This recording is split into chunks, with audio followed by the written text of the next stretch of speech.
कृपया अपनी कुर्सी की पेटी बांध लीजिए क्योंकि अब आ गए हैं laughter bones. Hello everyone, this is Muskan and welcome to our podcast on what makes us happy.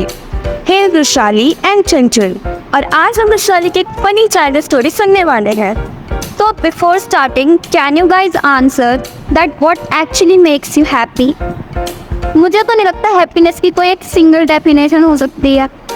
मेरे हिसाब से तो हैप्पीनेस हर उस चीज़ में है जो करने में हमें मज़ा आता है। जैसे मुझे तो अपने फ्रेंड्स को इरिटेट करने में बहुत मज़ा आता है। राइट, जैसे मेरे लिए हैप्पीनेस अपना फेवरेट खाना खाना और कैंटीनस देखना है। और मेरे लिए हैप्पीनेस तुम लोगों के साथ अपनी चाइल्डहुड मेमोरी शेयर कर रहे हैं। तो अब इंतज़ार किसका है, शुरू करो ना। तो सुनो, बचपन में मैं समर हॉलीडेज़ में अपनी नानी के घर जाया करती थी। ये मोमेंट्स अब मुझे बहुत याद आते हैं। मैं और मेरे कज़न अक्सर लड़ते थे और कभी कभी मिलकर घर में हंगामा करते थे। एक दिन मेरी मम्मी, मामी और मामू शॉपिंग के लिए गए थे। घर पर सिर्फ मैं, मेरे कज़न और नानी थे। नानी थोड़ी बीमार थी उस दिन। मैं और एक कज़न ने डिसाइड किया कि हम नानी के लिए चाय बनाते हैं। हमारा बड़ा वाला कज़न टीवी पर WWE देख रहा था। हमने चाय बनाई लेकिन वो बहुत कड़वी बनी। फिर भी नानी को पसंद आई। फिर हमें क्यूरोसिटी हुई कुछ और बनाने की, तो हमने ऑमलेट बनाने का सोचा। मैं एक अंडा तोड़ रही थी पर वो फ्लोर पर गिर के टूट गया। हमने उसे घर के मॉप से साफ कर दिया। फिर एक और ऑमलेट बनाया, वो बिल्कुल भी अच्छा नहीं बना था, तो हमने उसे भी डस्टबिन में फेंक दिया। हमने सोचा कि घर बहुत गंदा हो गया है, इसलिए हमें सफाई करनी चाहिए। हमने वही मॉप यूज़ किया जिससे अंडा साफ किया था। पूरे घर में अंडे की स्मेल हो गई थी और फ्लोर बहुत स्टिकी हो गया था। हमने परफ्यूम स्प्रे करके फिर से मॉप किया, जो सबसे गंदी स्मेल थी जो मैंने आज तक स्मेल करी है।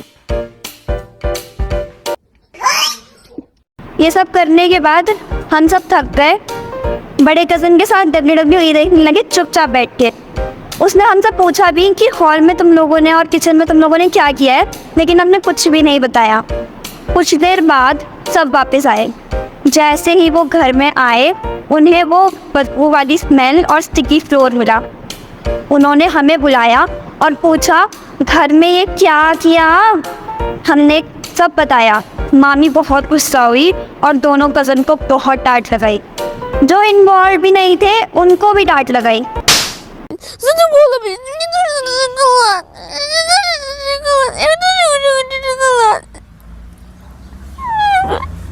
मेरी मम्मी भी मुझे डांट रही थी लेकिन नानी ने बचा लिया।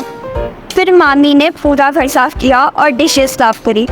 अब जब मैं ये चीज़ याद करती हूँ तो ज़ोर से हंस पड़ती हूँ।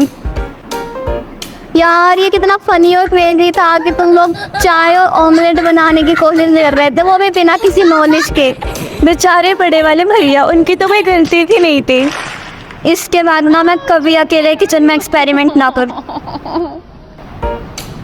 नहीं सोच, अगर तूने एक्सपेरिमेंट ना किया होता तो कज़न के साथ में फनी मेमोरी कैसे बनती तेरी। एग्जैक्टली, समर वेकेशन में फैमिली के साथ टाइम स्पेंड करने से बॉन्ड और स्ट्रांग हो जाता है। For real. इसलिए मैं तुम सबको एक फ्री एडवाइस देती हूँ, अपनी लाइफ को कभी भी अकेले स्पेंड मत करो। अपनी लाइफ को अपने फ्रेंड्स, फैमिली और उन लोगों के साथ स्पेंड करो जो तुम्हें खुश रखते हैं। So here this podcast ends. Hope it made you happy. Thank you for watching.